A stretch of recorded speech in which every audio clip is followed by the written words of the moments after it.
नमस्कार मित्रों। तो चलिए नेक्स्ट स्टार्ट करते हैं। इसमें पूछा कि बहुलक कौन सा है, तो निम्न आंकड़ों का बहुलक बताओ। बहुलक के बारे में हम चर्चा करेंगे। देखिए बहुलक होता क्या है, वो नंबर जिसका रिपीटेशन सबसे ज्यादा होता है वह उस व्यवस्था का, उस सारणी का बहुलक कहलाता है, उन आंकड़ों का बहुलक कहलाता है।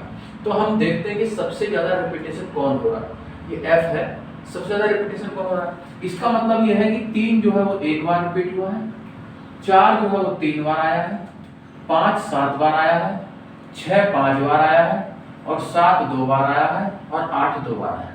आप देखिए सबसे ज्यादा बार जो आया है वो 6 आया है। तो अगर हम बहुलक की याद करें कि बहुलक इसका कितना होगा, क्योंकि इसका बहुलक 6 होगा। क्यों होगा, क्योंकि यह 5 टाइम्स सबसे ज्यादा बार आया है, सबसे ज्यादा रिपीट हुआ है। क्या हुआ, रिपीट हुआ है, सबसे ज्यादा रिपीट। जो नंबर सबसे ज्यादा रिपीट हो वो उसका बहुलक कहलाता है। चलिए अगला सवाल करते हैं। अगले सवाल में पूछा आपसे प्रथम 10 प्राकृतिक संख्याओं की माध्यिका बताइए। सवाल ये है अगला, प्रथम 10 प्राकृतिक संख्याओं की माध्यिका बताओ। बड़ा सिंपल है, अगर एग्जाम में, कॉम्पिटिटिव एग्जाम में करेंगे तो है कुछ नहीं, 1 2 3 4 5 6 7 8 9 10, ये 10 नेचुरल नंबर है, इनकी माध्यिका पूछता है। माध्यिका हमेशा बीच में स्थित होती है। अगर ऑरली ही आपको बताना हो कि माध्यिका कहाँ है तो मैं आपको इसका उत्तर बता दूं। देखिए 10 गिनती है, 4 इधर से छोड़ दीजिए, 4 इधर से छोड़ दीजिए, इनकी माध्यिका जो होगी इनके बीच में होगी। और माध्यिका निकालने का सबसे आसान तरीका है 5 + 6/2 11/2 5.5 माध्यिका होगी। आप बताइए 5.5 5 और 6 के बीच में लाई करेगा, तो ये इसका आंसर हो गया। लेकिन अगर मान लो हाई स्कूल या एकेडमिक परीक्षाओं में निकालते हैं तो कैसे निकालते हैं, हम देखते हैं टोटल नंबर कितने हैं, 10। n का मान कितना है, 10, जो कि सम है। और सम के लिए जो है माध्यिका का फॉर्मूला अलग होता है। माध्यिका बराबर होती है n/2 पद प्लस n/2 + 1 पद और बटे सबके 2 होता है। और अगर भी यहाँ से माध्यिका निकालें तो आप देखिए n/2 पद, n का मान 10, 10/2 रखोगे 5वां पद, n/2 का मान आपने अभी देखा 5 है, 5 और 6वां पद और बटे 2। अब आप यहाँ पे निकालिए, देखिए 5वां पद कौन सा है, इसमें 5 है। छठा पद कौन सा, 6 है, क्योंकि 1 2 3 4 5 6 है। और दोनों को जब भाग करेंगे तो 11/2 का मतलब 5.5, ये भी आपकी माध्यिका है। तो ये इस तरीके से भी आप कर सकते हैं, ये फॉर्मूला है। लेकिन अगर आप कॉम्पिटिटिव एग्जाम में करेंगे तो आपको ये नहीं लगाना है, आपको वहां बस डायरेक्ट कर देना है। चलिए अगला सवाल करते हैं।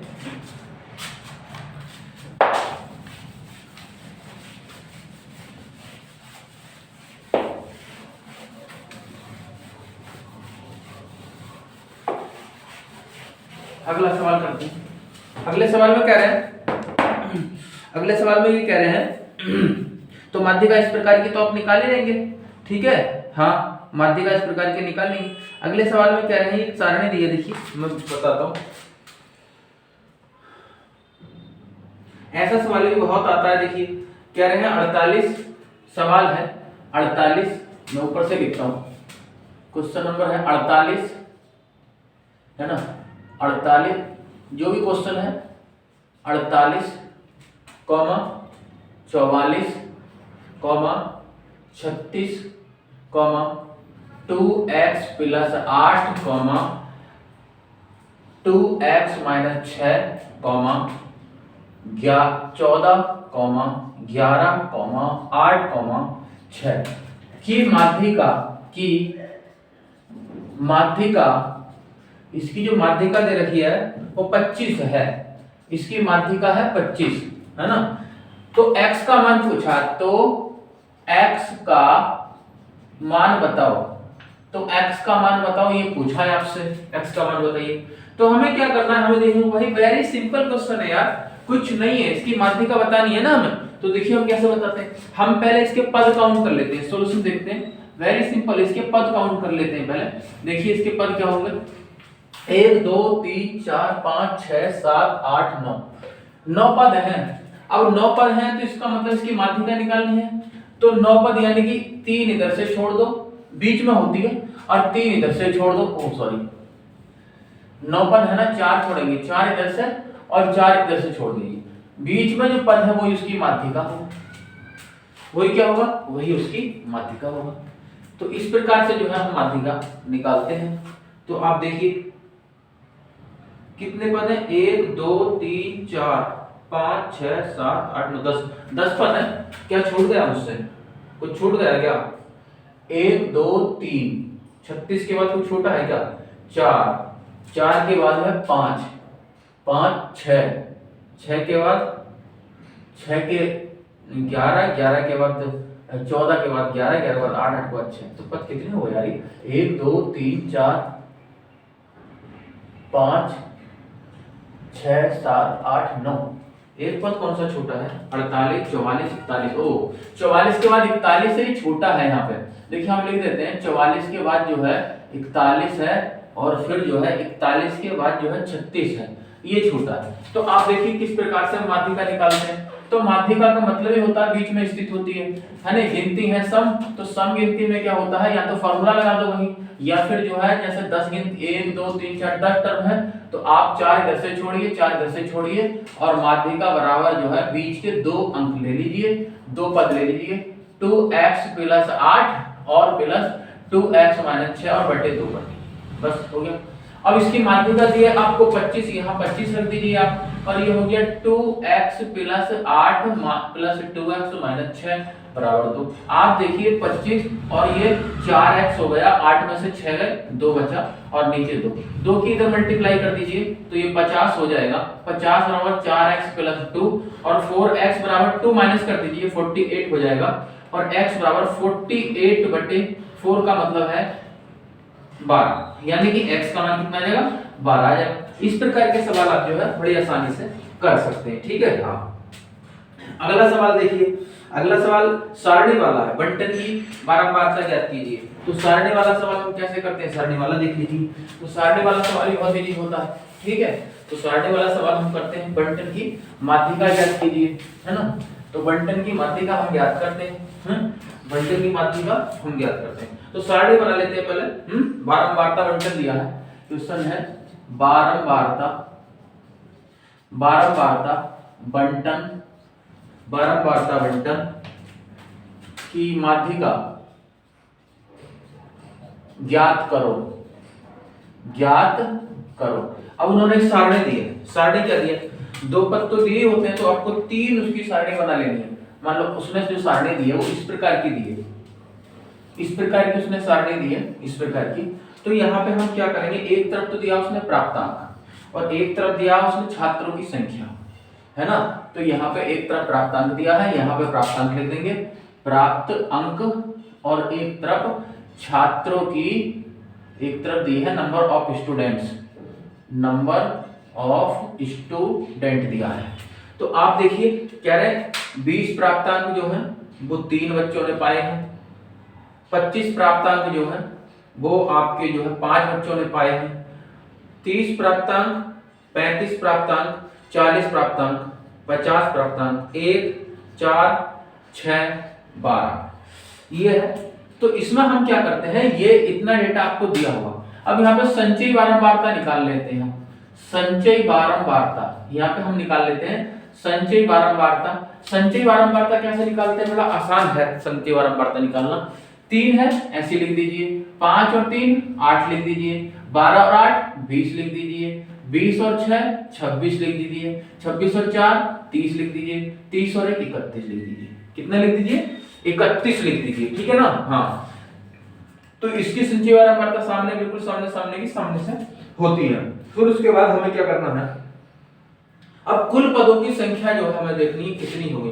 कुल पदों की संख्या, कुल पदों की संख्या जो है, ये कुल पदों की संख्या ही तो दी है। अगर इसको हम जोड़ लें, इसको अगर हम जोड़ लें, सिग्मा एफ कहते हैं इस तो 31 ही आएगा, चाहे आप जोड़ के देख लीजिए, इसे 31 आएगा तो इसको n भी कहते हैं, है ना, इसको n भी कहते हैं। अब ये चूंकि विषम है, क्या है, विषम, इसे n भी कहते हैं। ये विषम है, n बराबर विषम पद आए हैं।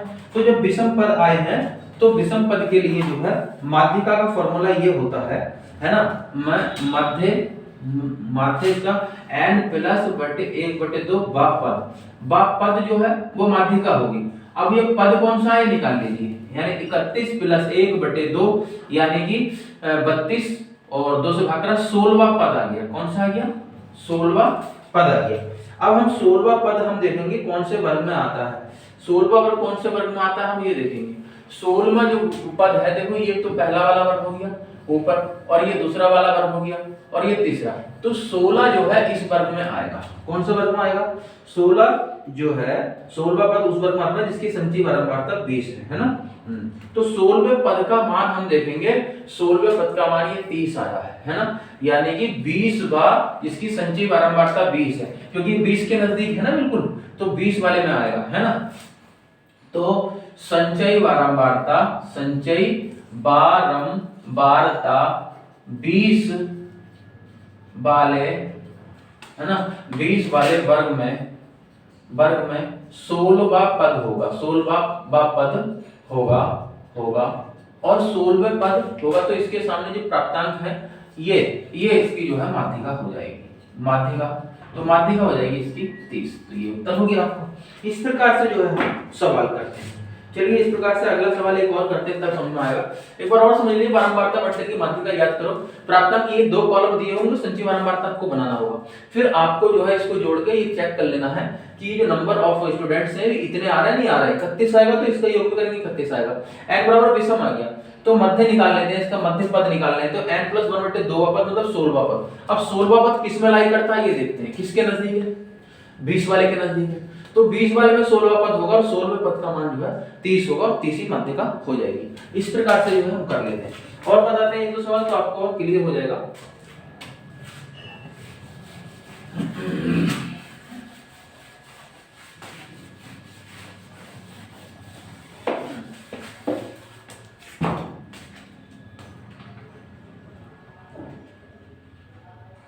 इसी प्रकार का सवाल करते हैं, है ना, माध्यिका वाला। तो देखिए इसमें क्या दिया है, कह रहे हैं सारणी से माध्यिका ज्ञात करो। सारणी से क्वेश्चन है, सारणी से माध्यिका ज्ञात करो। तो सारणी से माध्यिका ज्ञात करनी, तो इन्होंने तो बस सारणी दे रखी होगी, और सारणी में केवल कैसे दे रखी होती है पूरी बना के दिखा दूं। अरे भैया बना के क्या दिखा दूं, इस तरीके से जो है इन्होंने पद दे रखे होते हैं, इस तरीके से इन्होंने पद दे रखे होते हैं, बस 2। अब यहाँ पे एक में लिख देंगे आप जो है क्या, चर, एक में चर लिख देंगे और एक में बारंबारता दे रखी होती है, बारंबारता। तो अब लिख देंगे चर 12 8 10 9, 12 8 10 9, 12 8 10 9, 5 7 और 3, ये पद दे रखे हैं, ये चर है, ठीक है, ये दे रखे हैं आपके। उसके बाद बारंबारता क्या दे रखी है, 6 1 8 4 बारंबारता 6 1। अच्छा आरोही क्रम में लिख लिया इन्होंने, जो है उल्टा सीधा दे रखा है, तो इसको आरोही क्रम में हमें लिखना पड़ेगा, तो वो सीधा हो जाएगा थोड़ा सा। तो आप देखिए 6 4 3 8 1 8 और जो है 6 ये दिया है। अब इसका सॉल्यूशन करने के लिए हम जो क्या करेंगे, हम इसका सॉल्यूशन करने के लिए जो है चरों को सीधे क्रम में लिख लेंगे। हम किसको, चरों को सीधे क्रम में लिख लेंगे इसका, ठीक है। हाँ तो चलिए करते हैं इसको फिर।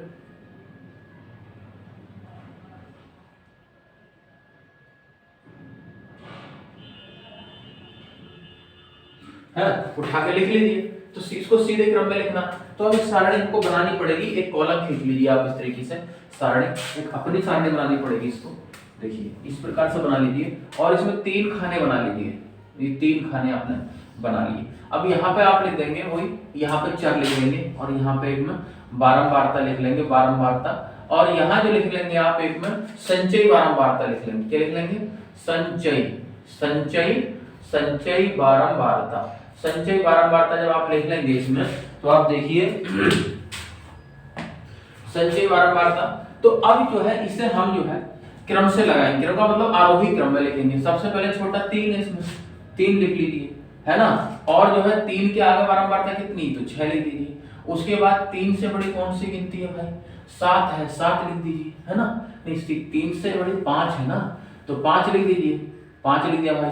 और 5 की 1 है तो 1 लिख दीजिए। उसके बाद हमने ये लिख लिया, ये लिख लिया।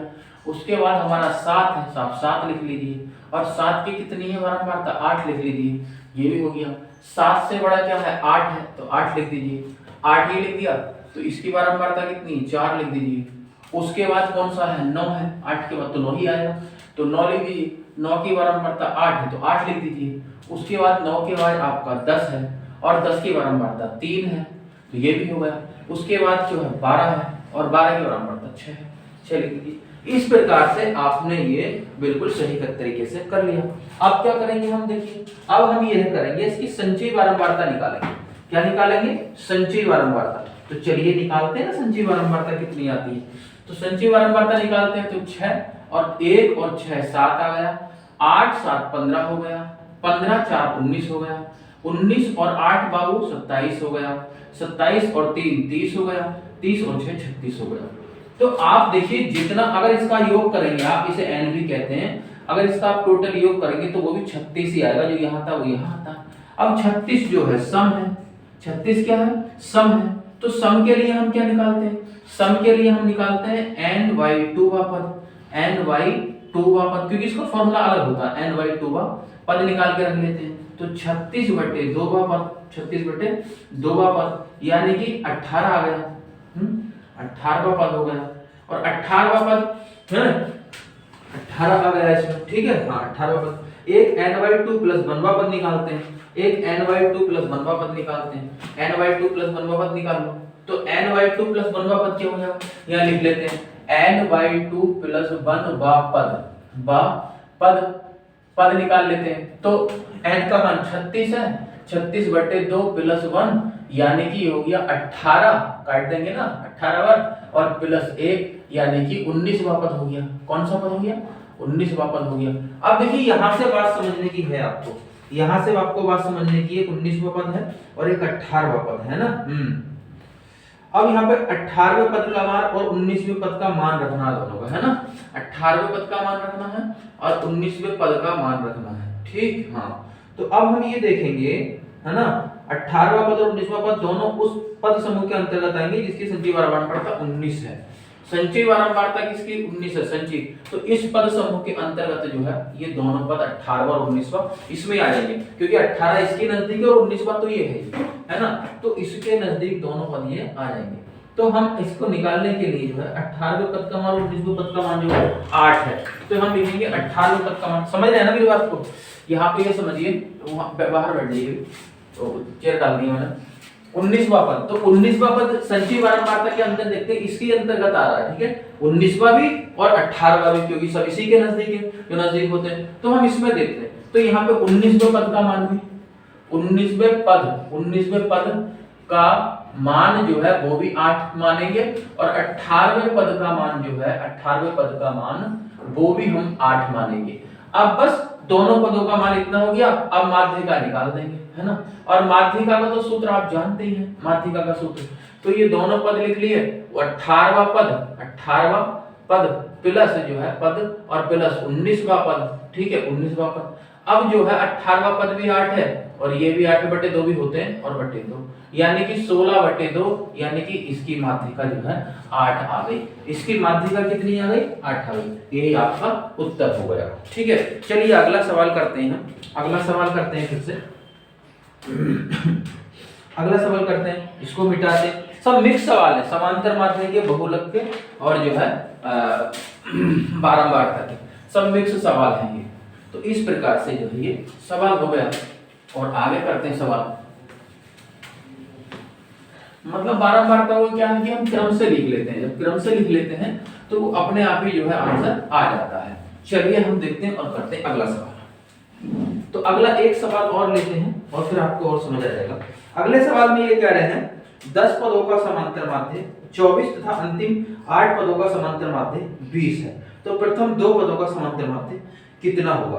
तो ये तो बहुत सिंपल है, देखिए है ना, 10 पदों का समांतर माध्य 24 सही कह रहे हैं। तो 10 पदों का समांतर माध्य क्या है, 24 है। तो पद यहाँ पे सूत्र लगाते हैं एन टी और सॉरी एवरेज, एवरेज को समांतर माध्य बोलते हैं ए, और यहाँ पे टी कर दो, यानी कि 10 पदों का जो समांतर माध्य है गुणा कर देते हैं। 10 पदों का जो समांतर माध्य है वो कितना है जी, 24। तो इसकी मल्टीप्लाई कर लेंगे तो साहब ये 240 आ जाएगा टोटल योग इसका, टी मान लो। फिर क्या है, 8 पदों का समांतर माध्य 20 है, तो यहाँ पे 8 लिख देंगे, इनका 20 है, और 8 दूनी 16, ये 160 हो जाएगा। कितना हो जाएगा, 160 हो जाएगा। अब आप देखिए अगर यहाँ से हम घटाएं 8 10 पदों में से 8 पदों का हम घटाएंगे तो 2 पदों का बचेगा। कितने पदों का, 2 पदों का। और इधर टोटल घटा देंगे, अब हम माइनस कर देंगे इसमें, तो 0 और जो है यहाँ 80 बच जाएगा। कितना बच जाएगा आपका, तो यहाँ पे जो है आपका 80 बच करके आ जाएगा। ये 2 पदों का योग आ गया। क्या, ये 2 पदों का योग आ गया, क्योंकि ऊपर टोटल ही तो चल रहा है, 2 पदों का योग टोटल है, ये एवरेज है ये। तो अब यहाँ पे एक पद कितना है ना, पद, तो एक पद अगर आएगा तो 80/2 करेंगे ना हम, तो यहाँ पे आ जाएगा प्रति एवरेज 40। तो ये आपका उत्तर हो गया, ठीक है। हाँ, इस प्रकार से बहुत सवाल होते ही करेंगे, ठीक। चलिए आज के लिए फिर इतना ही रखते हैं, अभी नेक्स्ट वीडियो में डालेंगे, एक वीडियो और डालेंगे और उसमें करेंगे। तो मित्रों अगर कोई दिक्कत हो तो कमेंट्स करके बताइएगा, जहां कोई दिक्कत है मैं फिर समझाने का प्रयास करूंगा, अच्छे से समझा दूंगा। जब तक समझ में नहीं आएगा मैं समझाता रहूंगा आपको, और सारे इसी प्रकार से सारे सवाल करेंगे हम। टॉपिक काफी चलने वाला है, छूटेगा नहीं। इसमें कोई परीक्षा आप दे लीजिए, IAS PCS कोई भी रेलवे भर्ती बोर्ड की परीक्षा दे लीजिए, किसी भी प्रकार की किसी भी स्टेट की दे लीजिए, आपको यहाँ से क्वेश्चन मिलना तय है। तो चैनल को सब्सक्राइब करें, लाइक करें और शेयर भी करें और कमेंट्स भी करें। धन्यवाद।